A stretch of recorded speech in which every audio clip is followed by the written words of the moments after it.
Então vamos lá. Primeira coisa que a gente tem que entender é que a gente vai usar como princípio a segunda lei de Newton, né? Que fala que o corpo está em movimento, o somatório da força resultante aplicada nesse corpo é igual a massa vezes a aceleração desse corpo, né? Então a gente pode imaginar que a força resultante no nosso equipamento vai ser o esforço trator que ele consegue exercer, a gente já definiu o esforço trator previamente, né? Menos, né, no sentido contrário a esse movimento gerado pelo esforço trator, nós temos as forças resistentes ao movimento. E tem várias aí que a gente vai discutir mais à frente. Então, o esforço trator menos as forças que impedem o movimento, né, as resistências opostas ao movimento, tem que ser igual à massa da máquina vezes a aceleração que ela está submetida, né? Dessa forma, a gente vai ter três hipóteses. Se esse valor for maior que zero, o equipamento está em aceleração, está aumentando de velocidade.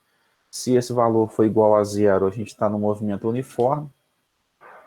E se esse valor for menor que zero, está na frenagem, está diminuindo a velocidade do equipamento. Então, na pior das hipóteses, né, o esforço trator menos as forças resistentes tem que ser igual a zero, logo, esforço trator igual ao somatório das forças resistentes contrárias ao movimento. Dessa forma, o equipamento consegue estar desenvolvendo aí um movimento uniforme e, consequentemente, executando o seu trabalho, a sua função, né? Então, a gente costuma dizer que o conjugado motor, né, que gera esse esforço trator, juntamente com os demais equipamentos, como caixa de câmbio, eixo de transmissão, etc., tem que ser igual ao conjugado resistente, né, que é o conjunto de forças opostas ao movimento, né? As principais forças opostas ao movimento são a resistência ao rolamento, a resistência de rampa, a resistência de inércia e a resistência do ar, né?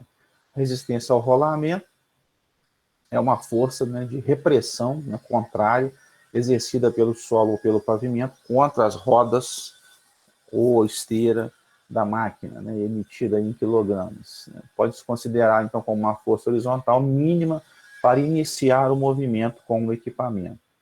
Então, você está vendo aqui, ó, resistência ao rolamento, RRO, igual ao PBM, que é o peso bruto da máquina, multiplicado por um fator ou um coeficiente de resistência ao rolamento. Tá? Peso bruto da máquina, de uma máquina 4x4, é o seu peso total. O peso bruto da máquina, para a gente aplicar nessa equação, é o peso lançado no eixo motriz, no eixo que traciona para um veículo 4x2, né, que traciona apenas duas rodas, né?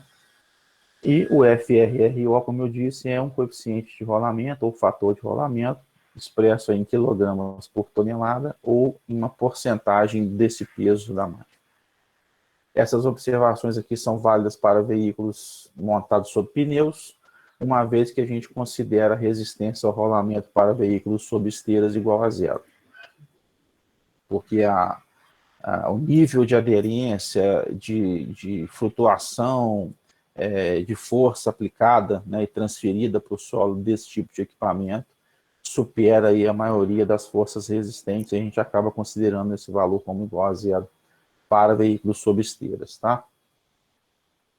A resistência ao rolamento é proveniente, então, do atrito interno das partes mecânicas do veículo e do atrito gerado na superfície de contato com o solo.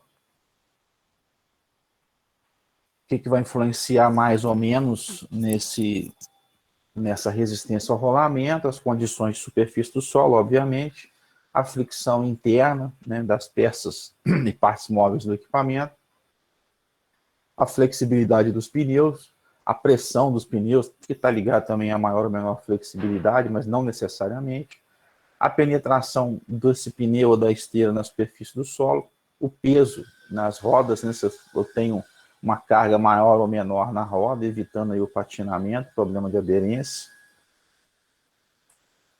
e o desenho da banda de rodagem dos pneus, né, que faz com que eu tenha aquelas travas do pneu, gerando uma aderência maior e conseguindo transferir mais esforço trator para essa superfície. No pneu está mais liso, na foto que você está vendo, o pneu já está mais careca, né? Está mais liso, o solo já penetrou nas ranhuras do próprio pneu. Eu tenho uma aderência menor do que o pneu aqui na foto à direita, onde esse desenho da banda de rodagem está perfeito, né? Com as travas ou as garras sem tanto desgaste, né? Então tenho aí uma condição de aderência melhorada. Bom, estudos experimentais estimam que a resistência ao rolamento é de 2% do peso bruto da máquina. Dessa forma, então, a máquina se deslocando numa superfície dura e lisa, dura porque não há afundamento dos pneus, né? Nesse momento, a gente vai discutir isso já já, e lisa, sem protuberância, sem ondulações, né, que fazem com que a dificuldade do equipamento se deslocar por essa superfície seja maior. Então, esse 2% é nas condições ideais, né? 2% do PBM é a mesma coisa que 20 quilos por tonelada do equipamento, tá? Essa superfície nem sempre vai ser assim, né? Então, a experiência demonstra que para cada centímetro de penetração dos pneus, uma máquina de rodas deve superar um adicional de 6 kg por tonelada de resistência ao rolamento. Então, você tem aqui a resistência ao rolamento, 2% do PBM, mais 6 kg por tonelada, são 0,6% do peso bruto da máquina. Isso multiplicado por H, que é o afundamento dos pneus aqui nessa superfície mais fofa, né? Então, no final das contas, você tem a resistência ao rolamento igual a 20 mais 6 vezes H, multiplicado aí pelo peso bruto da máquina. Esse 20 mais 6H varia, né? Então, chamado aí de coeficiente de resistência ao rolamento, daí que vem o FRRO, ok? Qualquer pergunta, pessoal, pode interromper aí no microfone ou deixar aí no chat aí que a gente responde, tá? Eu estou passando mais rápido aqui porque você tem esse material aí e depois você pode consultar com mais calma. Aqui está uma tabelinha, se não me engano, lá do livro do Catalani, do Ricardo Catalani, apresentando o tipo de superfície do terreno a qual o seu veículo se desloca, né, um afundamento de roda aproximado, né, estimado aí para esse tipo de superfície, e aqui um coeficiente de rolamento, um fator de coeficiente o fator de resistência ao rolamento, desculpa, em quilos por tonelada para cada condição dessa daí. Então, para fazer uma estimativa, é interessante usar uma tabela similar a essa, e para um dado mais real, fazer um levantamento de campo, né?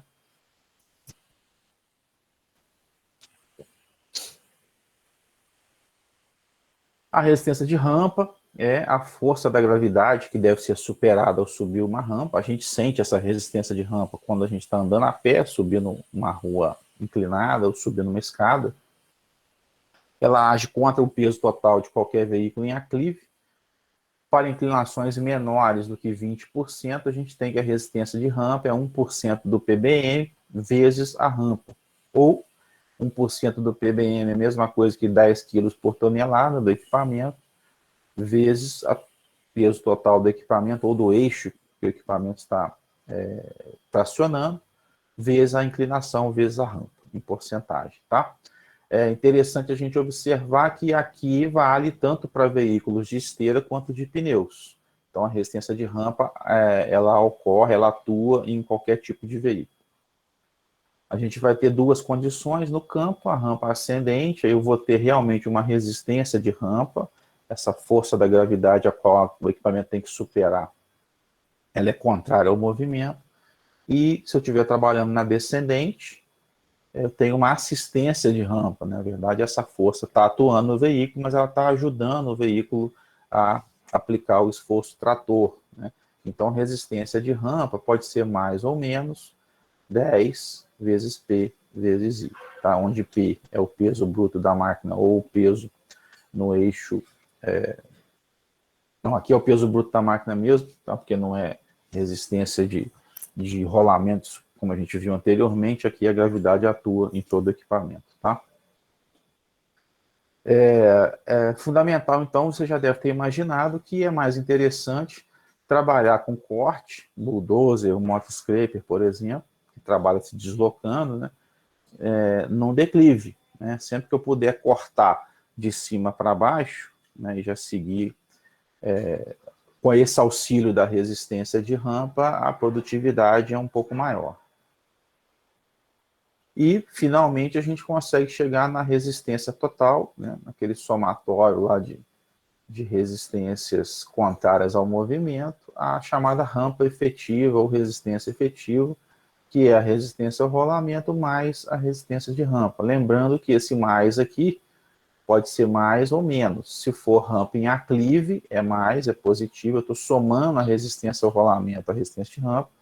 Se for um terreno em declive, é a resistência ao rolamento menos a resistência de rampa, né? Eu vou ter um alívio dessa rampa efetiva em função do declive, né? Se eu estiver escavando em declive, tá? Então, a potência necessária, então, para se executar um serviço vem aí nos dar a chamada primeira condição do movimento para esse tipo de equipamento, e o esforço trator aplicado tem que ser maior ou, no mínimo, igual ao somatório das forças resistentes. Nós já definimos potência, né, em alguma aula anterior, na potência disponível que a máquina pode fornecer, né, para executar o serviço. E a potência usável é a máxima potência que se consegue aplicar, né, no campo, no local que eu estou trabalhando, né? E essa potência usável ela acaba sendo limitada por condições ambientais, principalmente pela aderência da parte do equipamento que traciona sobre a superfície do solo e da altitude em que o nosso canteiro se encontra, que essa máquina está trabalhando. A aderência é a capacidade que tem as esteiras ou pneus de aderirem ao solo, né, e não patinar e não escorregar, influindo aí diretamente na força tratora que a máquina consegue transferir para o terreno.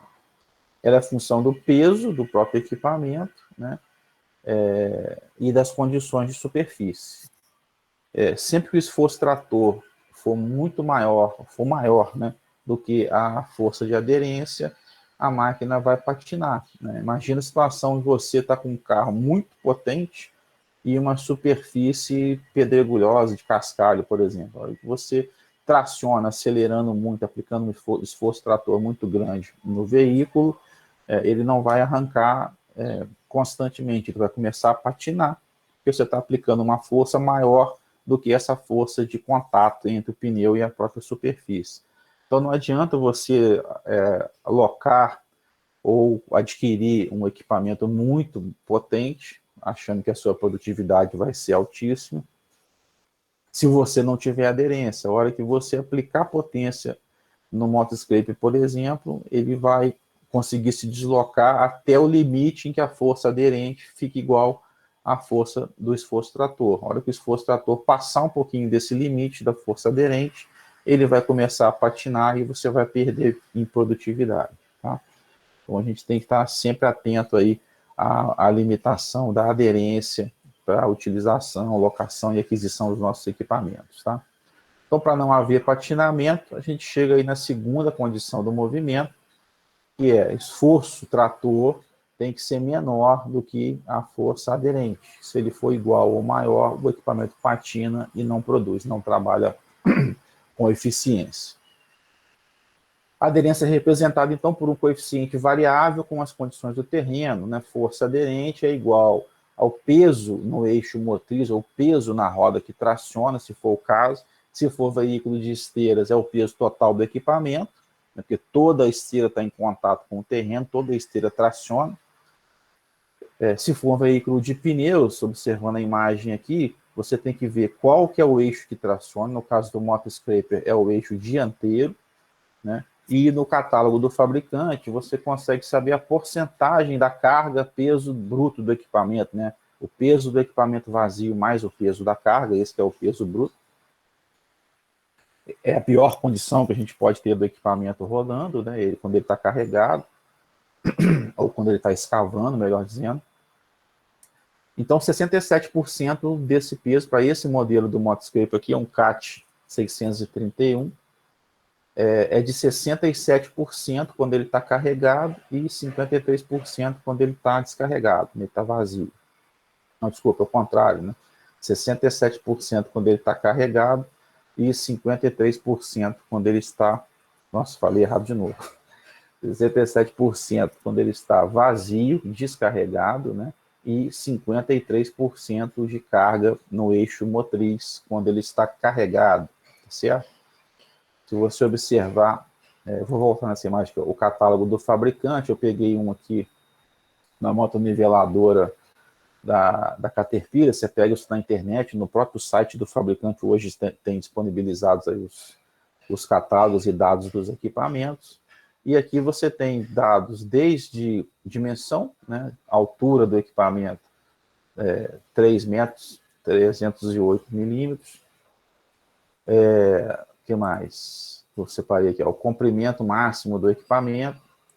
E aqui os dados, o peso do equipamento, o peso total, em quilos, em libras, né, 16, quase 17 toneladas. E quanto que carrega no eixo frontal e quanto que carrega no eixo traseiro. Aqui quem traciona, na verdade, é o eixo traseiro. Se você fizer uma conta aí, você vê que 75% da carga é lançada no eixo traseiro dessa moto niveladora, por exemplo. E tem esse catálogo aí para outros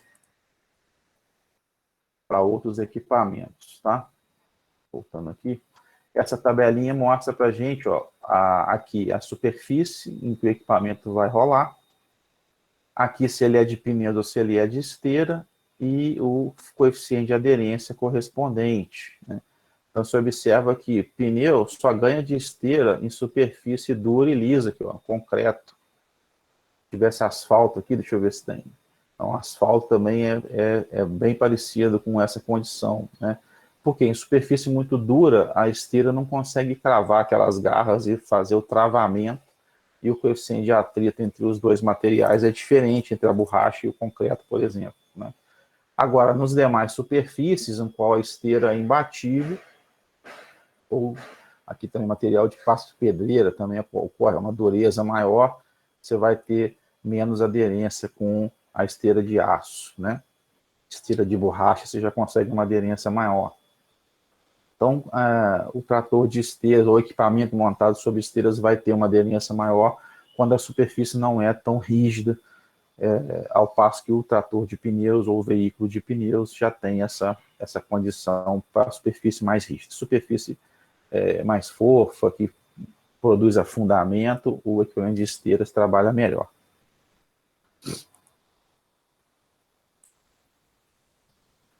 E a segunda condição é a altitude, né? A gente sabe que os veículos são movidos aí por motores a combustão precisa de oxigênio, né? Um dos componentes para gerar combustão é o oxigênio.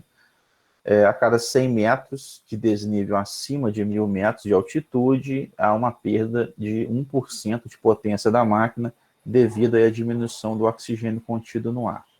Então, essa perda só é considerada, né, nos nossos cálculos, no nosso planejamento, se a obra estiver em altitudes acima de 1.000 metros. Se tiver condições de altitudes menores, essa perda de 1% a cada 100 metros de altitude é desprezada, tá?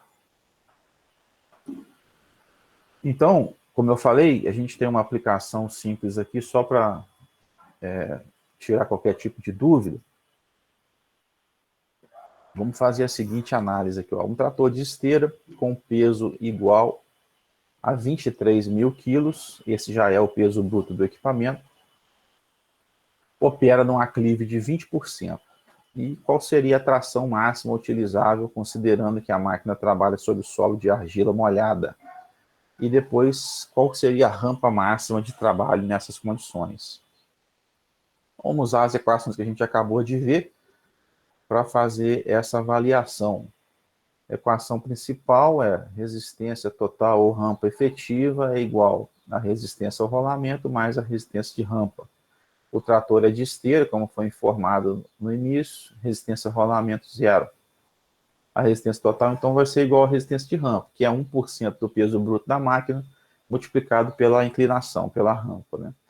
1% do peso bruto da máquina é 0,01 quilos por tonelada. Então, 0,01, peso total da máquina, 23 toneladas, ou 23 mil quilos, vezes a rampa de 20%. Se eu já reduzir aqui para porcentagem, aqui eu vou manter os 20, tá? Se eu entrasse aqui sem porcentagem, né, como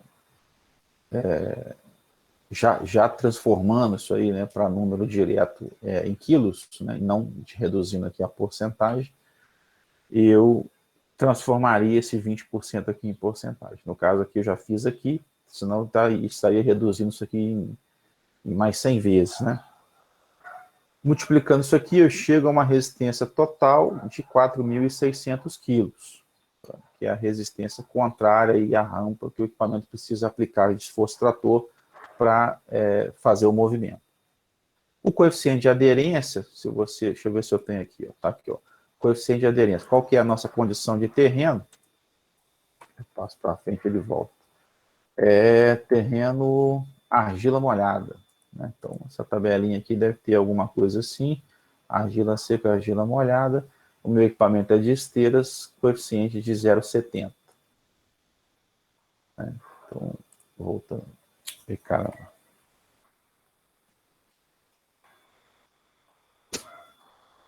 Valeu. O coeficiente de aderência está 0,70, argila molhada. Tração máxima, então, vai ser igual ao coeficiente de tração vezes o peso bruto da máquina, como a gente viu. Então, 0,70 vezes 23 mil quilos. A força de tração é de 16.100 quilos. Né? Então, eu tenho a resistência que eu preciso vencer e a força de tração máxima que meu equipamento conseguiria aplicar nessa superfície, tá certo? O cálculo da rampa máxima, então, vai ser a resistência total igualada à tração máxima. Lembrando que se o meu equipamento aplicar um esforço trator maior do que a tração máxima, ele vai patinar. Então, eu estou limitado aqui também por essa força de tração. E se eu igualar a resistência à tração máxima, eu consigo fazer com que o meu equipamento atinja no máximo aquela rampa com a potência que ele pode produzir, tá? Então, vou fazer resistência total, é só minha resistência de rampa, porque o RRO é igual a zero para esse equipamento, igual a minha força de tração que eu acabei de calcular. Resistência de rampa é 1% do peso bruto da máquina vezes a rampa, e a força de tração máxima para essa condição de terreno é de 16.100 quilos. Então, eu tenho aqui 10 quilos por tonelada, que é 1% do peso bruto da máquina, peso bruto 23 toneladas, a rampa que eu estou querendo descobrir, e a força de tração máxima de 16.100 que eu acabei de calcular. Isolando, então, aqui a rampa, eu chego à conclusão de que a rampa máxima que esse veículo conseguiria vencer é de 70%. Na prática, né, é impraticável de se trabalhar em rampa de 70%, mas você vê que a potência, né, que o equipamento consegue aplicar um esforço trator bem maior do que a rampa de 20% que ele está trabalhando. Né? Ele está trabalhando com uma certa folga nessa condição de inclinação. Se eu igualar, então, essa força, como a gente falou, a sua tração máxima, essa rampa é a rampa máxima do equipamento de 70% que ele conseguiria trabalhar, tá? Dá uma olhada aí nesse exemplo depois com mais calma, reveja as equações e qualquer dúvida aí a gente troca uma ideia depois, tá? Bom, a produção dos equipamentos, como você pode imaginar, a gente já viu algumas interferências aqui, você vai ver que eu tenho uma série de fatores que influenciam nas condições de produtividade, né? Então, não é só você pegar um valor fixo de produtividade de um bulldozer, modelo não sei o que lá da Caterpillar, modelo não sei o que lá da Volvo, e aplicar esse cálculo de produtividade ou esse valor de produtividade dele numa obra para as demais condições de obras diferentes. Né? Então, uma série de fatores que vão desde as condições do equipamento, das condições do canteiro, das condições do seu operador, da sua equipe, que vão influenciar na maior ou melhor produtividade para uma obra A, B ou C, né? Então, a gente tem aí uma série de fatores. Então, a estimativa dessa produção não é um processo também preciso, né? Porque no campo as variáveis podem mudar, né, no dia a dia da obra, e esses parâmetros de alteração das condições de campo são difíceis de serem determinados, tá? Mas a gente tem uma metodologia para, pelo menos, estimar isso aí com uma boa condição, a título de orçamento e de desenvolvimento de cronograma do nosso projeto, tá? As fotos aí só mostram para a gente as condições diferentes que o seu próprio canteiro pode sofrer ao longo da temporada de obra, né? Ao longo do período da sua obra, melhor dizendo. Condições aí de boa produtividade, aqui você vê a escavadeira trabalhando, aqui a lâmina de um bulldozer, aqui o caminhão sendo carregado por outra escavadeira, aqui a turma da engenharia civil fazendo visita na obra, aqui no alto do barranco, né? Tomara que não caia nenhum aluno ali, lá embaixo. Aqui embaixo você observa que interessante, a gente veio falando ao longo de outros momentos de colocar o caminhão numa cota diferente da escavadeira. Aqui a escavadeira não fez um platô para ela subir e ficar numa cota acima, mas fez uma rampa, o caminhão desce de ré aqui, ó, fica numa cota mais baixa, reduz o tempo de ciclo da escavadeira e ganha aí alguns segundos preciosos aí a cada ciclo, consequentemente aumenta a produtividade. E em outro período do ano, por exemplo, a obra pode se tornar, o canteiro da sua obra pode se tornar algo meio impraticável para os equipamentos de terraplanagem, inclusive, né? Então, essas variações aí de obra para obra, de condições de superfície, podem fazer com que os nossos parâmetros no cálculo e no planejamento não sejam tão precisos assim, tá? Então, a produção de uma obra de terraplanagem vai sofrer principalmente a influência de fatores como o clima, o tipo de material a escavar e a eficiência dos nossos equipamentos, né? Lembrando aqui que nosso objetivo sempre nessa condição é corte, carregamento, transporte do material, descarga do material e depois o retorno à posição inicial, né? Compõe o nosso ciclo aí, vale sempre lembrar qual que é o objetivo do nosso trabalho aqui com esses equipamentos. Bom, no dimensionamento, não tem muito mistério, não, nesse sentido da ideia de como que calcula a produtividade. Imagina que você tem que levar 10 sacos de areia do ponto A para o ponto B e você consegue levar um saco de areia a cada minuto. Por exemplo, seria o seu ciclo, sai do ponto onde tem o saco de areia, pega, carrega, transporta, descarrega no ponto B e retorna vazio para o ponto A, né? Se você demora um minuto para fazer esse ciclo, você tem 10 sacos para levar, você vai fazer 10 ciclos, você vai demorar 10 minutos. Então, a sua produtividade de um saco de areia por minuto, o seu tempo total do serviço seria de 10 minutos, né? Diretamente assim. Mas nem sempre é assim. Às vezes você está pegando, fez o primeiro ciclo em 1 minuto, no segundo ciclo o seu cadastro desamarrou. Aí você já perdeu ali uns 30 segundos para fazer o ajuste, para evitar um acidente, né? Então, o seu segundo ciclo já teve um atraso, teve uma interferência.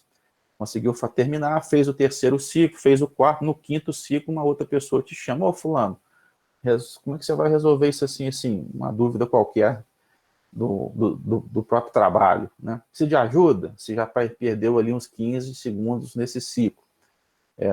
Lá para o sexto ciclo, você escorregou, né? Tropeçou alguma coisa, alguém fechou a porta que você estava tendo que atravessar, você teve que parar para abrir a porta. Você tem uma série de interferências, e isso no canteiro pode acontecer, né? Você tem uma série de interferências que vão fazer com que o seu ciclo não seja sempre da mesma maneira, e a gente vai chamar isso aí de fator de eficiência, vamos ver um pouco mais à frente.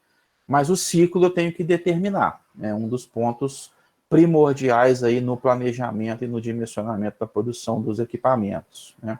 Por isso que a gente estudou os equipamentos antes e imaginou e viu qual que seria cada ciclo individual, né, de cada equipamento em função do que ele faz no canteiro de obras, né? Então a gente tem que determinar o ciclo e, consequentemente, o tempo que cada equipamento demoraria para fazer o seu ciclo. É o tempo gasto pela máquina para executar uma operação completa. Vamos dividir esse tempo de ciclo em tempo de ciclo fixo e tempo de ciclo variável, né? O fixo é basicamente na carga, na escavação e carga, e na descarga do material, incluindo qualquer manobra que a gente tenha que fazer nessas duas fases, né? E o tempo variável é basicamente o de percurso no transporte, seja na ida, quando ele está carregando, e seja no retorno, quando ele está descarregando, tá? Então, vamos dividir aí. Tempo de ida fixo é o tempo de escavação e carga. Tempo de ida variável é o tempo de transporte cheio, carregado. Tempo de transporte, tempo de retorno variável é o tempo de volta do equipamento vazio após o descarregamento. E tempo de retorno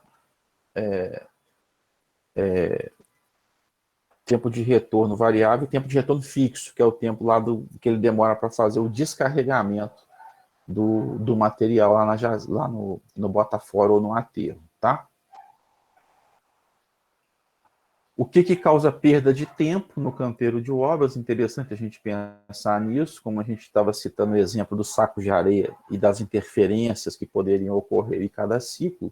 A gente já sabe que uma manutenção ruim da área de corte, lá da jazida, que o equipamento tem que fazer muita manobra para executar a escavação e a carga, há uma perda de tempo aí de 5%. Manutenção deficiente no aterro, também a área de descarregamento, né, não foi planejada adequadamente, pode gerar perda de tempo de 8,4%. Um posicionamento ineficiente da escavadeira em relação ao caminhão, da carregadeira em relação ao caminhão que está sendo executado, do moto-scraper em relação ao corte que ele está executando, né, gerando muitas manobras, você pode gerar aí uma perda de 6,6%, um carregamento muito demorado, 16,6%, o pusher, a função do pusher inadequada, demora para fazer o engate, muita manobra para posicionar, 5%, estradas mal conservadas, estradas de serviço, né, as quais o equipamento vai executar o transporte, perdas aí de até 41,6% de tempo de ciclo, e manutenção mecânica ligada aí diretamente ao equipamento, insuficiente de 16%. Então, você vê que de todos os parâmetros, aqui pode chegar quase a 50% aí de perda de tempo de ciclo, né? É o conjunto de vias de transporte mal conservadas. Observa aqui nas duas imagens uma via de transporte bacana, lisa, sem ondulações, de forma que o equipamento sem acúmulo de água, de forma que o equipamento consiga trafegar aí na sua plenitude. E aqui à direita, uma via completamente esburacada, que você observa que um caminhão carregado com X toneladas de material não consegue desenvolver grandes velocidades na fase de transporte, gerando aí essa perda de até 41,6% em média do ciclo desse equipamento, tá? Então é fundamental, a gente já falou isso lá nas aulas iniciais, é fundamental o planejamento e a manutenção adequada das vias de trabalho, das vias de transporte dentro do canteiro de obras, em função de garantir uma alta produtividade das nossas equipes e equipamentos, tá? Aí algumas dicas aqui para melhorar o tempo de ciclo, né? Carregamento, sempre que possível, efetuado colina abaixo. A gente já falou, o trator trabalhando em declive, né, ele consegue produzir em função de que o esforço trator que ele tem que fazer é menor, porque a rampa está ajudando aí no movimento. Eliminar tempo de espera na praça de corte, bem dimensionar o conjunto caminhão-escavadeira, para a praça de corte. A gente vai ver como é que faz esse dimensionamento já um pouco mais à frente. E os pushers equipados com escarificadores é importante, porque enquanto o pusher está esperando o próximo motoscraper para executar a sua função, né, de auxílio do motoscraper na escavação, ele já pode passar o escarificador em uma ou duas passadas, já quebrando essa resistência inicial do terreno, facilitando a carga do pusher no momento posterior. Tá?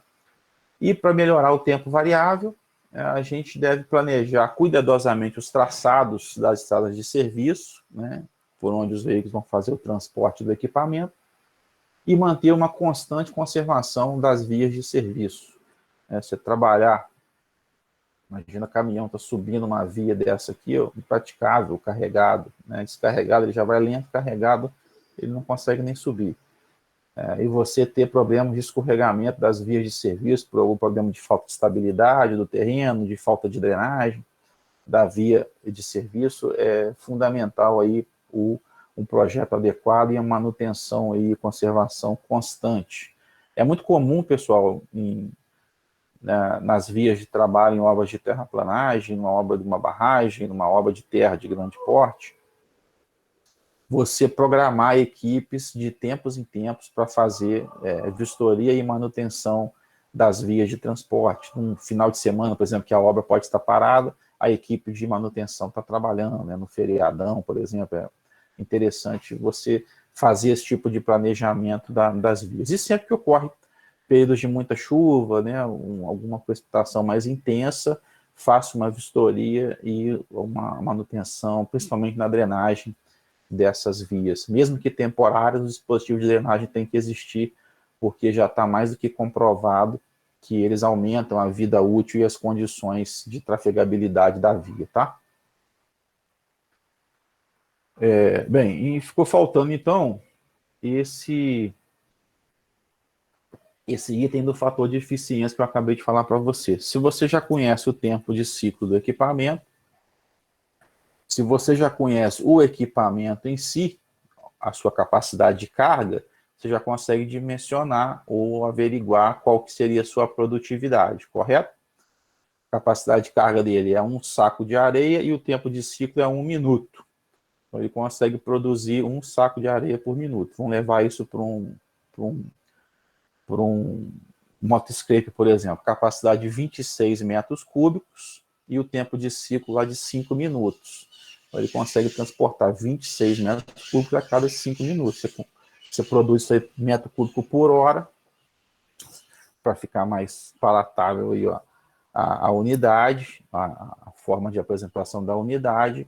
Você já calculou a produtividade desse equipamento, correto? Direto, simples, dessa forma mesmo. Só que a gente tem um porém. Nós temos aí essas interferências que eu já comentei com você, né? Que podem depender, observando aqui na imagem, do equipamento em si. O equipamento pode estar em boas condições, pode ser novo, manutenção correta em dia, ou pode ser um equipamento, né, de uma idade mais avançada, sem manutenção adequada, com peças defeituosas e tal, você vai ter uma condição de produtividade diferente. Você tem o próprio terreno, o solo, a superfície, a resistência desse solo à escavação, né, ser um fator aí que vai influenciar também diretamente no cálculo dessa produtividade.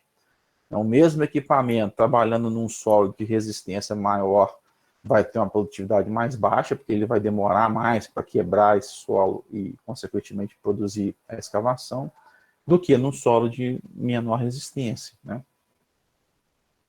A organização no canteiro, a organização dos equipamentos, a organização de pessoal, isso vai influenciar na produtividade de forma geral, como a gente já comentou aqui nos itens que podem melhorar ou piorar as condições do tempo de ciclo, né? E o clima, né? Períodos de clima mais seco, você tem uma produtividade bem maior do que períodos de clima chuvoso, em função de que as condições de aderência e flutuabilidade do próprio equipamento nesse terreno mais úmido são completamente diferentes do quando o terreno está seco, né? Períodos de chuvas muito intensas, a produtividade é tão baixa que é preferível manter o equipamento parado e pagar para ele ficar parado do que eu tentar trabalhar com esse equipamento, gastando combustível, operador, tudo mais, e não gerar uma produtividade suficientemente alta para pagar o custo desse equipamento trabalhando, né? Lá na parte de orçamento a gente vai falar sobre o custo do equipamento trabalhando e custo do equipamento parado. Eles são diferentes, já pode imaginar, claro. Agora, se eu colocar esse equipamento trabalhando, ele tem que gerar uma produtividade suficiente para pagar esse custo, né? Caso contrário, eu deixo a máquina parada, que o custo dela parada é menor. Então, em épocas do ano em que eu tenho um clima mais úmido, mais chuvoso, né? A gente tem que fazer esse tipo de avaliação e das condições do terreno, de forma a saber se é mais lucrativo ou menos prejuízo ficar parado ou trabalhar com produtividade muito baixa. E por fim a gente tem, isso tudo a gente consegue estimar, né? E por fim a gente tem o operador, que entra também no fator de eficiência, porque é o cara que movimenta, que dá movimento, que controla as condições de produtividade em cada equipamento, né? Então aí vai desde a experiência de um operador, né, até as condições físicas desse operador em manusear o equipamento, gera uma maior ou uma menor produtividade do conjunto no canteiro de obras, tá? E isso tudo em conjunto, nós chamamos aí de eficiência, ou fator de eficiência, vai ver com esses nomes também, e entra na nossa conta do cálculo da produtividade dos equipamentos. É um dos elementos mais complexos no cálculo aí da produção do serviço de terraplanagem. E esses fatores aqui, que eu já falei vários aqui, né, entram aí como fatores de influência nesse valor dessa eficiência de produtividade, tá? Defeitos mecânicos do equipamento, más condições meteorológicas, más condições de solo, falta de habilidade em perícia ou concentração do próprio operador, ou de quem está trabalhando ali em torno do equipamento, uma organização deficiente dos serviços, falta de planejamento, né? E esperas devido aí a outros equipamentos, né? Você tem que imaginar que a terraplanagem é uma cadeia. Então, se você está com problema na escavadeira, os caminhões começam a se acumular ali em função desse atraso de um equipamento. Você está com problema no motoscrape, o seu push fica esperando ali no canteiro enquanto ele não consegue atingir a meta dele, né? Então, uma cadeia de serviços, um atraso reflete em outros setores, em outros equipamentos também na obra, tá? O fator de eficiência, então, ele é um número adimensional que você está vendo aqui entre aspas, ó, ele corrige a produtividade de um equipamento de terraplanagem, né?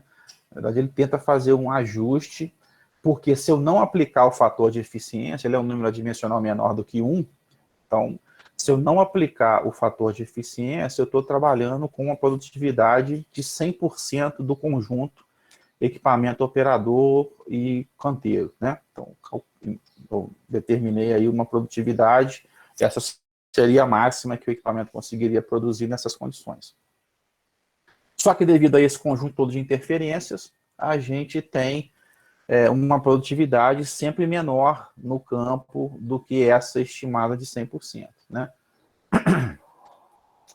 Então, o fator de eficiência é afetado diretamente pela relação entre os tempos de ciclo mínimo e o tempo de ciclo efetivo. O fator de eficiência, então, é o T mínimo sobre o T efetivo, onde o T efetivo é sempre maior ou igual. Então, você vai ter um fator de eficiência sempre menor ou igual a 1. Tá certo? Essa tabela, eu acho que eu tenho uma outra imagem aqui que deixa isso um pouco mais claro. Deixa eu... Ah, tá aqui, ó.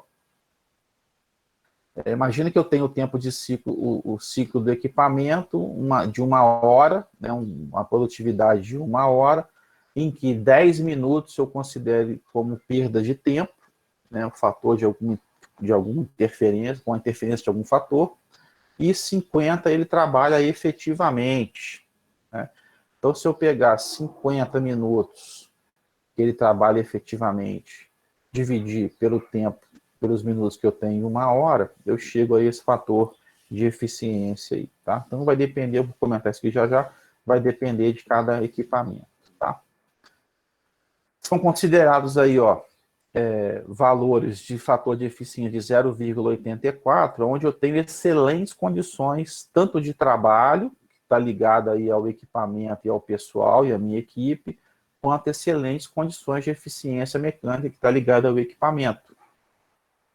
A combinação, então, de condições excelente de mecânica e de trabalho me gera um fator de eficiência de 0,84, 0,83, 0,84, ou seja, já tem uma redução aí de 15%, 16% do fator de eficiência igual a 1, que é a 100% de produtividade, né?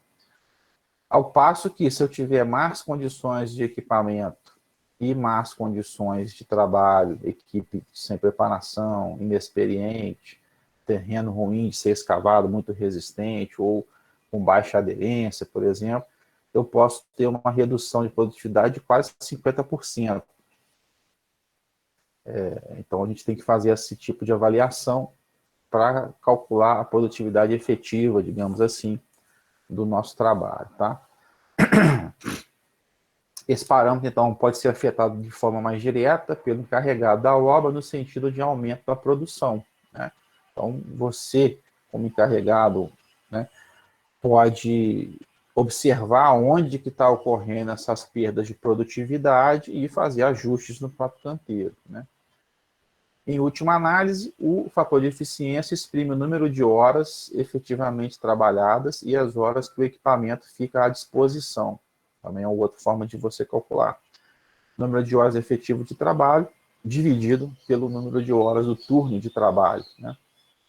O turno é de 8 horas, mas ele está trabalhando 6 horas, 2 horas ele ficou na manutenção, 2 horas é para levar até um certo local, né, em média. Então você chega aí a um fator de eficiência também dessa forma. Admite-se que máquinas sobre esteiras, sobre condições normais, a cada 60 minutos à disposição, o equipamento trabalha efetivamente 50 minutos. Então você tem aquele fator máximo ali, ó, condições boas, excelentes, 50 dividido por 60, 50 é o trabalho efetivo, 60 é o disponível, em 1 hora, né? É por hora. Você tem aí a 0,83 como fator de eficiência. Para a máquina de pneus, sob condições análogas, supõe-se um rendimento um pouco inferior, devido aí às más condições meteorológicas afetarem com mais intensidade, né? Uma chuva fraca não afeta, não muda tanto o terreno, sob o ponto de vista do equipamento sob esteiras, né? Já se o equipamento for de pneu, essa mudança no terreno é mais significativa. Então, a perda aí de 15 minutos em 1 hora, então, o trabalho efetivo é de 45 minutos, dividido por 60, você chega a um fator de eficiência aí de 0,75, tá? São valores aí recomendados para equipamentos em bom estado. Aqui está só mostrando para você mais alguns dados também, baseado aí em dados levantados de obras de São Paulo durante 5 anos, né, dados de campo, né, são levantamentos feitos em canteiros de obra, chuva de até 100 milímetros por mês, dependendo da região que você trabalha, você tem esses dados de chuva, né, afetam aí o fator de eficiência em 15% de parada, com mais de 200 milímetros por mês já passa para 50%, né, em termos de eficiência. Chuvas entre 100 e 200, a paralisação é proporcional aos valores citados acima, e chuvas menores ou até 5 milímetros por dia não interferem na produção, porque, como eu falei, não modificam aí as condições do terreno a ponto de afetar o equipamento, o uso do equipamento, né? Aqui é só para ficar é importante a gente sempre pensar em obras de terra em período de início, período de trabalho, né? Porque as condições meteorológicas podem afetar muito a produtividade, né? Igual a gente vai começar uma obra de uma casa, de um edifício qualquer, e evitar fazer a parte de fundações em período chuvoso, dependendo do que você vai trabalhar na fundação, né? Em função de não conseguir produzir, né? Então, em obras de terra é fundamental essa escolha do período da própria obra. Obviamente, obras de grande porte, grandes obras, melhor dizendo, em que você vai ter um cronograma de 1, 2 ou mais anos, né? Você vai passar pelo período chuvoso, né? E não tem escapatória. Porém, no período chuvoso, você já programa uma diminuição de pessoal, de equipamento, porque sabe que vai chover e você vai ter problemas aí de produtividade e não justifica manter um staff da obra tão grande, né? Tendo despesas aí com equipamentos e pessoal em que você não vai conseguir pôr para trabalhar no canteiro, né? Então você faz um cronograma, um planejamento de disponibilizar a equipe e pessoal no período adequado, evitando aí perdas maiores, né? Bom, com esses dados, então, a gente já consegue estimar a produtividade de um equipamento de terraplanagem. Falei que ia falar isso lá no início da aula e a gente chegou agora, né? Mas eu precisava apresentar esses conceitos para você antes. Primeiro passo, capacidade da máquina, que depende do tipo de equipamento e é fornecido pelo próprio fabricante, ou você cuba uma caçamba na própria obra, né? Então, é a capacidade que o equipamento tem de transportar um certo volume, uma certa carga por ciclo. Então, se eu estou trabalhando com um motoscraper de 26 metros cúbicos, como eu citei anteriormente, a capacidade da máquina é de 26 metros cúbicos. Ponto. Tá? O tempo de ciclo do equipamento, a gente já viu também, é o tempo de carregamento, de escavação, carregamento, transporte, descarga e retorno. Então, eu tenho esse tempo como o tempo de ciclo de cada equipamento. Cada um vai ter o seu tempo propriamente dito, em função do que ele faz no canteiro. E com o tempo de ciclo, eu consigo calcular o número de ciclos que ele executa em uma hora. É só eu pegar quantos minutos eu tenho, uma hora, 60 minutos, e dividir pelo tempo de ciclo, né, tempo de um ciclo desse equipamento também em minutos. Com isso, multiplicando a capacidade de carga do equipamento, cadê o mouse? Está aqui, ó. A capacidade de carga do equipamento pelo número de ciclos que ele executa em uma hora, eu tenho a chamada produtividade horária do equipamento, que eu chamei aqui de pH. Tá? Porém, essa produtividade horária seria de 100%, de forma que, a gente já falou aqui, eu tenho que aplicar o chamado fator de eficiência, porque as interferências, né, várias interferências que ocorrem no próprio canteiro, vão agir de forma que eu não vou conseguir atingir essa produtividade 100%, normalmente, né? E vou precisar aplicar esse fator de eficiência. Então, eu vou juntar aqui, a produtividade horária vai ser capacidade de carga da máquina, número de ciclos por hora, que multiplica um fator de eficiência. E posso aplicar outros fatores de correção também. O mais comum é o empolamento.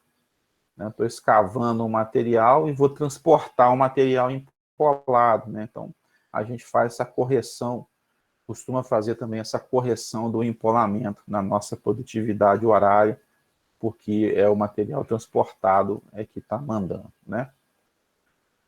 Dessa forma, então, fica mais simples a gente estudar o bulldozer a princípio, né? Porque o trator de lâminas é o equipamento básico da terraplanagem, como a gente já viu, e ele consegue executar o ciclo sem o auxílio, sem a necessidade de um outro equipamento. Então, fica fácil a gente analisar essa produtividade para esse tipo de equipamento. Então, ele vai fazer a escavação, vai empurrar com a lâmina cheia até o local de depósito, onde ele vai fazer a fase de transporte, vai descarregar o material, né, e vai manobrar para retornar agora vazio até o ponto inicial, vai manobrar novamente e vai fazer a escavação e fechando o ciclo, né?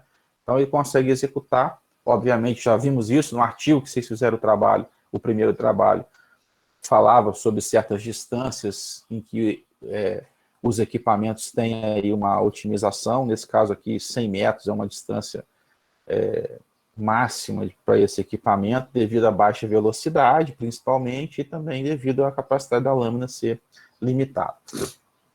Mas ele faz o ciclo como um todo e a gente pode calcular a produtividade desse equipamento, né? Primeira coisa que a gente tem que calcular é o número de ciclos. Para isso, eu preciso estudar o ciclo desse equipamento e determinar o tempo que ele demora para fazer um ciclo, né? vai ser o tempo de ciclo do bulldozer, vai ser o tempo de ida mais o tempo de retorno. O tempo de ida eu tenho o tempo fixo, que é carga, descarga, mudanças de marcha, aceleração, frenagem, manobras, e o tempo variável, que depende da distância de transporte e da velocidade com que esse equipamento consegue se deslocar. No caso mais simples, tempo fixo se refere a 2 mudanças de direção e 2 mudanças de marcha. E esse tempo, para muitas repetições, a gente pode considerar constante, né? Imagina lá o exemplo do saquinho de areia, você carregando o saquinho de areia, você chegou para pegar o saquinho de areia para transportar e virar na direção que vai se deslocar, né? Toda vez que você chegar para pegar um saquinho de areia, você tem que pegar e virar. Foi, voltou.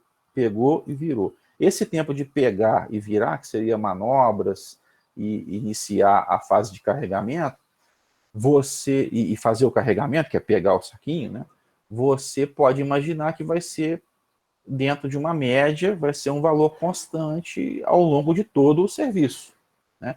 Da mesma forma que chegar lá no ponto onde você vai descarregar o saquinho de areia, você parar, abaixar, colocar o saquinho na posição e virar para retornar, toda vez que você fizer esse movimento, vai ser um tempo, na média, muito próximo, né? Vai ser um tempo constante. Então, a gente chama esses tempos, tanto na jazida, para fazer o carregamento e as manobras, quanto no bota-fora ou no aterro, para descarregar e fazer as manobras, a gente chama de tempo fixo.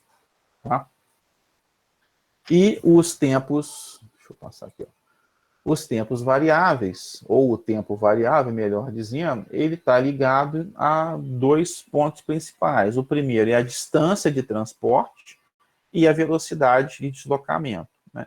Então, você pegou o saquinho de areia num ponto, carregou ele a 100 metros na velocidade X, se você tiver que colocar ele a 200 metros, você vai demorar o dobro do tempo, tanto para ir quanto para voltar, né?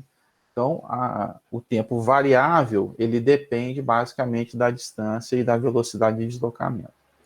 Então, o tempo variável vai ser equação do tempo aqui, ó, distância dividida pela velocidade. A distância aqui chamou de L, a distância de transporte entre as vias de serviço, e chamou de D, a distância percorrida durante o tempo fixo. O que é isso? O bulldozer, né, o trator de lâminas, ele já não carrega se deslocando, ele precisa se deslocar para encher a lâmina, para escavar, né? Ele crava a lâmina no terreno e vai se deslocando e escavando. Então é muito comum a gente fazer a escavação, ou fazer a fase de escavação do trator de lâminas, já no sentido em que ele vai se deslocar para levar o material. Então, se eu estou indo da jazida desse ponto aqui para esse ponto aqui, já vou te responder, Arthur. Se eu estou indo da jazida desse ponto aqui para esse ponto aqui, ele manobra, já põe a lâmina nesse sentido e já escava se deslocando. Então, se eu tinha 100 metros, que ele chamou de dele, a distância da jazida até o aterro, se ele se deslocar, ele chamou de L essa distância, se ele se deslocar de D, 20 metros, eu já tenho 80 metros só para fazer o transporte. Né? Então, a fase de transporte, o equipamento consegue desenvolver uma velocidade um pouco maior, porque ele não está tendo que quebrar o solo, não está tendo que vencer essa resistência do próprio solo, porque ele já escavou e a lâmina já está cheia. Tá? Então, a gente vai trabalhar no cálculo do planejamento com distância média, né? Que é a que você viu lá em estrada semestre passado, que é aquela que a gente chamou de DMT, distância média de transporte, que é a distância do centro de gravidade do corte ou da jazida até a distância do centro de gravidade do aterro ou bota fora. Mesmo sabendo que eu vou andar a distâncias diferentes ao longo do desenvolvimento daquele corte e daquele aterro. Tá certo? Muito bem, então. O número de ciclos por hora, 60 dividido pelo tempo de ciclo, como a gente já viu. O tempo de ciclo é o tempo de ida mais o tempo de retorno, que pode ser fixo e variável. Então, o tempo fixo, eu vou trabalhar tempo fixo de ida. O que é o tempo fixo de ida? Manobras na jazida e tempo que ele demora para escavar e carregar. É o pegar o saquinho de areia e virar para retornar, né? Então, vai ser sempre fixo. Tempo fixo de retorno. Cheguei lá no aterro, no bota fora, é o tempo que eu demoro para descarregar e manobrar, ou dar ré, como o colega falou, para voltar para a posição inicial. Eu tenho tempo fixo tanto na ida, que é na jazida, quanto tempo fixo no retorno, que é no bota fora ou no aterro. E o tempo variável de ida, que é o tempo da jazida até o aterro, que ele está carregado, ele vai a velocidade mais baixa, e o tempo variável de retorno, que é do aterro para a jazida, que ele vem mais rápido agora, porque ele está vazio, né? Então, eu vou ter que somar aqui, seriam 4 parcelas, na verdade, o meu tempo de ciclo. Opa! Seria aqui, ó, tempo fixo de ida mais tempo variável de ida, seria o TI, e o TR seria tempo fixo de retorno mais tempo variável de retorno, seria o meu TR, o tempo de ciclo. Então, eu jogo aqui, eu teria quantos ciclos o meu equipamento conseguiria fazer em 1 hora, tá? Capacidade da lâmina, a gente está falando agora do bulldozer, né? Você pode estimar ela com essa equaçãozinha aí, H, altura da lâmina ao quadrado, dividido por 2 tangentes de alfa. O alfa é esse ângulozinho de abatimento do solo, que depende do tipo de terreno, do tipo de solo que você está cortando, um solo que vai se manter mais ou menos estável na frente da lâmina. Para solos argilosos, o alfa é de 45 graus, para solos mais arenosos de 30 graus, em média, que multiplica L, que é a largura, ou o comprimento, melhor dizendo, da lâmina, vezes o F aí, que é o seu fator lá de empolamento. Aqui tem valores fixos, mas isso vai depender também do tipo de solo. Em média, para solos argilosos a gente não considera, para solos mais granulares tem uma redução aí de 0,8, tá? Para 0,8, melhor dizendo. Mas eu prefiro aplicar o fator de empolamento na equação final, que dá no mesmo, é multiplicação, né? Mas eu acho que fica mais claro. Calcula isso aqui sem o F, você vai ter aí o volume a capacidade volumétrica de uma lâmina, de um trator de lâminas, e lá na equação da produtividade horária, a gente aplica aí o fator de empolamento. Eu acho que fica mais fácil para entender. Bom, em terrenos inclinados também há uma variação dessa capacidade da lâmina, né? Você observa aqui nos desenhos que essa área do triângulo aqui muda um pouquinho em função das condições de declividade, né? Então a gente tem um ajuste para fazer na capacidade volumétrica da lâmina. Rampa desfavorável em aclive, eu tenho a capacidade que eu acabei de calcular, C multiplicada por 1 menos a porcentagem de rampa vezes 3. Você tem um volume menor. Então, além de você ter uma resistência de rampa que atrapalha o desenvolvimento do equipamento e, consequentemente, vai aumentar o seu tempo de ciclo na fase de carga, né? Você tem um volume menor também. Então, é importante, se possível, sempre trabalhar em declive, né, com trator de lâmina durante a fase de escavação, é interessante. No declive, rampa favorável, C duas linhas, é o C, que a gente acabou de calcular, que multiplica aí 1 mais a porcentagem de rampa vezes 6. Aí a gente chega na equação final, capacidade da lâmina, número de ciclos por hora, vezes o fator de eficiência. Aqui, se você não multiplicar o Fzinho aqui, tem que multiplicar ele aqui depois como fator de correção também, tá? Aí tem um exemplo, vamos aplicar essa equação aí para a gente ter um entendimento. Calcular, para a gente fechar a aula de hoje. Aí, já deu 11h15, já está na hora. Para a gente calcular, então, a produção diária de um trator de lâmina, que opera numa rampa de 15% favorável ao corte, em um bota-fora distando 60 metros do local de corte. Então, aquela distância do centro de gravidade da jazida e do bota-fora é de 60 metros. E o equipamento tem uma carga de trabalho de 10 horas por dia. Demais dados aqui, ó, comprimento da lâmina, 3,46, altura da lâmina, 1,17, densidade do material solto, 1.450 kg por metro cúbico, densidade do material no corte, 1.690 kg por metro cúbico, o ângulo de repouso do material na lâmina, 44 graus, velocidade de ida, 2,4 km por hora, velocidade de retorno, está vazio, né? 6,08 km por hora. Lembrando que é um trator de esteiras, daí as baixas velocidades de deslocamento, tá? Capacidade da lâmina, a gente acabou de ver, H2L sobre 2 tangente de alfa. Aí eu vou lançar aqui, ó, H1,17, o L 3,46 e o alfa 44 graus, uma capacidade de 2,46 metros cúbicos.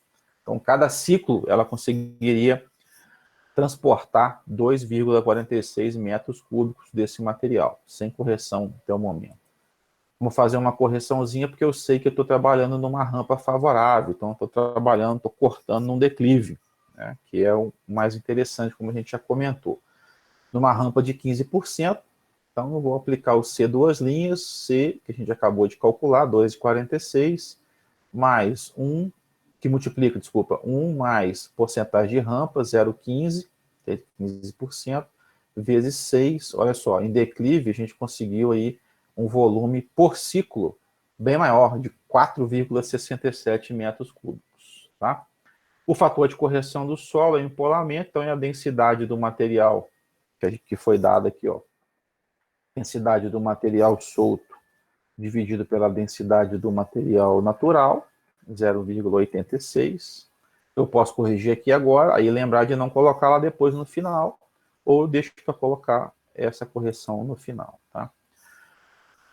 Segundo ponto, determinar o N, que é o número de ciclos por hora. Então, eu tenho aí em 60 minutos de uma hora, eu tenho que calcular o meu tempo de ciclo. Qual que é o tempo que o meu equipamento consegue fazer um ciclo, ok? Tempo de ciclo é o tempo de ida mais tempo de retorno, tempo de ida fixo.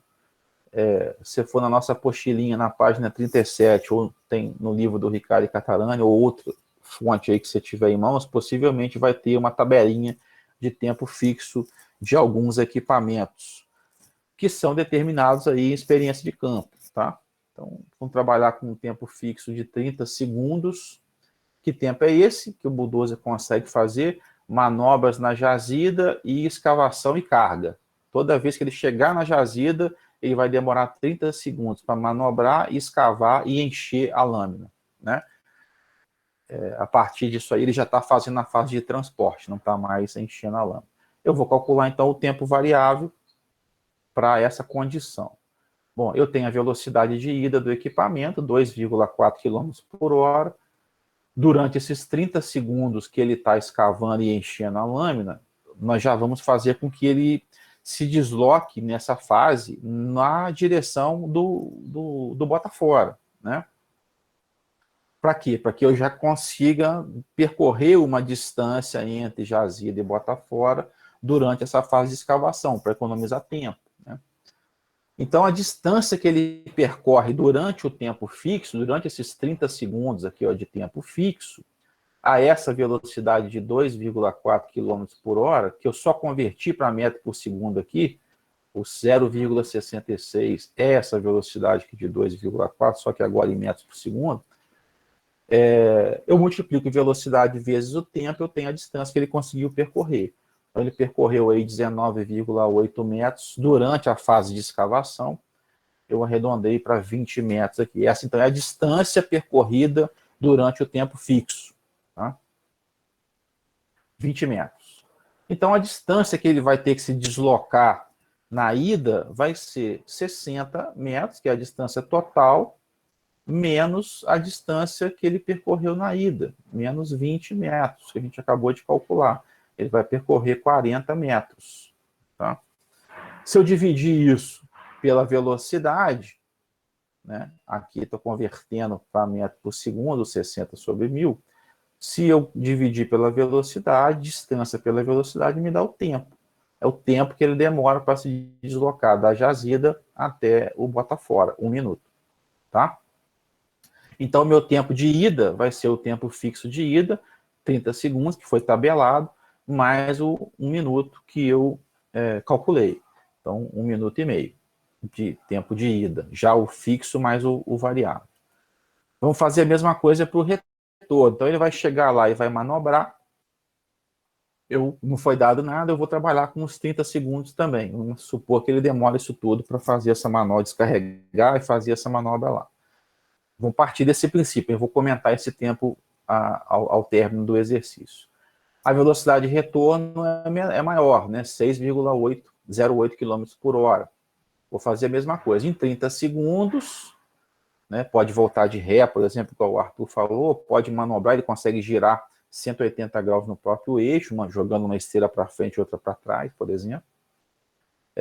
Então é rápida essa manobra e já começa a se deslocar. Se eu estipulei 30 segundos como tempo fixo, eu já vou calcular também a distância que ele percorre durante esse tempo. 1,68 metros por segundo, é só a conversão direta aqui, vezes 30 segundos de tempo fixo de retorno, ele percorreu 50,4 metros, adotei 50, para facilitar o cálculo aí, 50 metros na fase de retorno. Se ele tinha que andar 60 menos 50 são 10 metros, na velocidade de 6,08, ele demorou mais 6 segundos para acabar de chegar, né? Então, o tempo fixo de retorno o tempo de retorno total é o tempo fixo, que eu adotei 30, mais o tempo variável, que a gente calculou como 6 segundos, 36 segundos para voltar. Eu vou comentar isso aqui já já. Mas se tiver pergunta, pode colocar aí sobre esse tempo, aí, se você achou alguma coisa interessante, curiosa, pode chamar aí. O tempo de ciclo, então, total, vou continuar aqui só para não perder o raciocínio, é o tempo de ida que a gente calculou, fixo mais variável, 1,5, 1 minuto e meio, e o tempo de retorno também fixo mais variável, 36 segundos, ele demora para fazer o seu ciclo por completo 2,10 minutos. O número de ciclos por hora, então, vai ser 60 minutos, que tem 1 hora, dividido pelo tempo de um ciclo, 2,10 minutos, ele demora aí, ele consegue fazer 28,57 ciclos por hora. Como o ciclo decimal não gera produtividade, né, o 0,57 gerou quanto de carga lá no aterro? Nada, você não chegou lá, né, não descarregou lá. Então, a gente vai adotar o número de ciclos sempre inteiro e menor do que o calculado, tá? Porque são ciclos que eu consegui completar com o equipamento. Então, eu vou trabalhar com N, nesse caso aqui, igual a 28 ciclos por hora. Então, a minha produtividade horária é a capacidade de carga, 4,67 metros cúbicos, multiplicado pelo N, número de ciclos por hora, 28 ciclos, número inteiro, por favor, como a gente falou. Fator de eficiência, como não falou nada, está trabalhando com a melhor condição, 0,83. Lembra? Condições excelentes, tanto de maquinário quanto de trabalho, né? E estou aplicando aqui o fator de correção do solo, que a gente não aplicou lá na capacidade de carga, estou aplicando aqui 0,86. Por hora, o nosso equipamento conseguiria produzir 93,34 metros cúbicos, tá? Como a gente pediu a produção diária, é só multiplicar esse valor horário pela carga de trabalho, pelo número de horas que o equipamento funciona por dia, né? Foi dado no exercício de 10 horas, eu consigo por dia produzir 933,40 metros cúbicos desse solo com esse equipamento nessas condições. Aqui eu não preciso aplicar novamente o fator de eficiência, já apliquei aqui por hora, né? Então aqui já o resultado já leva em consideração o fator de eficiência também, tá? Voltando aqui, eu vou comentar esse tempo de ciclo. Quando você observa que 30 segundos para fazer manobra, descarregar e começar a voltar, e 6 segundos só de retorno, você pode achar uma coisa estranha, né? Mas quando a gente considera essa equação aqui, em que eu já estou determinando uma distância percorrida durante esse tempo fixo, aí se resolve, né? Porque eu estou aplicando a mesma coisa que se eu calculasse o tempo fixo de 10 segundos, isso aqui ia dar 17 metros, 60 menos 17 aqui, eu ia ter um tempo bem maior do que 6, como esse que a gente encontrou aqui, né? E ia ficar muito próximo do 36, né? Não vai fugir muito. Agora, o que dá um maior problema é se eu determinasse aqui, 40 segundos, aqui ia ficar maior que 60, ia ter um valor negativo aqui no cálculo do próprio tempo e completamente fora da realidade, tá? Então, você adotar um tempo de retorno muito grande, fixo, né, um tempo de retorno fixo muito grande, pode gerar essa inconsistência aqui na equação do cálculo do tempo variável, tá ok? Então, é só ficar atento quanto a isso. No mais, eu não tenho mais observações a fazer. Dá uma olhadinha nesse exemplo.